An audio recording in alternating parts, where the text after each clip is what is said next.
Almost weekly, you can find a headline in newspapers or on the internet that reads, "New study reveals that food X improves exercise performance." But is it clear what kind of study was conducted? And do you know with what certainty you can draw conclusions from a certain type of study? In this video, I will introduce you to the evidence pyramid, which ranks studies according to the level of scientific evidence. I will illustrate the pyramid with the story of carbohydrate ingestion during exercise. Yes, again a pyramid. We nutrition scientists love them for guidelines, diet plans, but also to rank the level of evidence. At the bottom of the pyramid are those studies or observations that have the lowest strength and the highest risk of bias. Moving upwards, towards the tip of the pyramid, the strength of the evidence increases and bias will be less. You can find many different evidence pyramids on the internet, with either greater or less detail, but the basic principle is the same. Let's have a closer look at the pyramid. At the bottom are stories, anecdotal evidence, and opinions. These are not studies, but can trigger ideas or challenge knowledge, which can result in hypotheses that can be tested in scientific studies. The next level are the so-called observational studies, like cohort studies and case control studies. In these studies, nothing is changed by the researchers. Only what people normally do is observed and measured. Many external factors cannot be controlled. But by measuring these factors, they can be taken into account, allowing us to draw stronger conclusions. Let's take an example.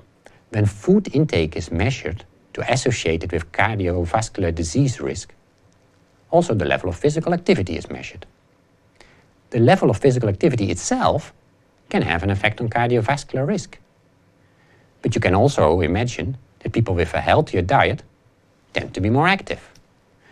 So when not controlling for physical activity, you can easily draw wrong conclusions on the association between food intake and cardiovascular risks. But let's have a look at an observational study in sport nutrition science.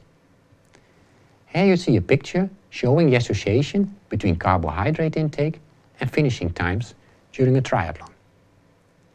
Those with the higher carbohydrate intake have the fastest finish times, so the better performance. You can conclude that carbohydrate intake during exercise improves performance. But as this is only an association, it could also be just a coincidence or even the other way around. The faster runners maybe had better access to food than the slower ones and eat more. Maybe aid stations were empty when the slower athletes passed by. This illustrates an important aspect of observational studies. Although you can get good information on the association between two variables, you are not sure what is cause and what is consequence. For studying causality, you should move to the next layer of the pyramid, intervention studies. In intervention studies or intervention trials, an outcome is studied after manipulating one or more study variables. So you measure what happens if you provide volunteers with, for example, a certain food or nutrient. The RCT, randomized controlled trial, is the strongest example of an intervention study due to its design. In an RCT, subjects are randomly assigned to one of two groups: the experimental group, receiving the intervention that is investigated, or the control group, receiving an alternative intervention or placebo. By doing so, you can conclude whether a specific nutrient, the cause, will affect, for example, muscle strength, the consequence. Back to our carbohydrates. In the last 20 years, many intervention studies were done where different amounts of carbohydrates were provided to athletes during exercise to measure its effect on performance. Here you see an example of such a study, showing that carbohydrate intake resulted in better endurance exercise performance than a placebo condition, as mean power outputs were much higher during exercise. The tip of the pyramid is not a specific study design, but consists of approaches used in science to combine information from multiple studies. These are the systematic review and the meta-analysis. It's outside the scope of this video to explain the details of these approaches, but their conclusions are strong and have low bias, as data from many different volunteers are combined.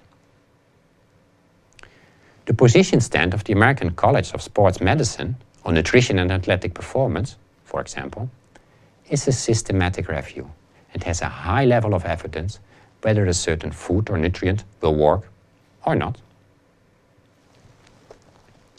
To complete our carbohydrate story, a meta-analysis is available providing strong evidence that carbohydrate supplements with an appropriate composition and administration regimen can have large benefits on endurance performance. But does this mean that it works for you? Not necessarily. The tip of the pyramid tells us that there is strong evidence at the population or community level. So for a group of endurance athletes, average performance of this group will definitely improve when ingesting carbohydrates. But some individuals in that group will benefit more than others. We don't always know exactly why, but there are individual differences, as we are not all the same. This brings me to the end of this video, in which you learned the different levels of evidence depending on the study type, as visualized by the evidence pyramid. So, next time you touch upon an exciting headline on a new study linking nutrition to performance, check what the level of evidence is based upon the type of study which was performed.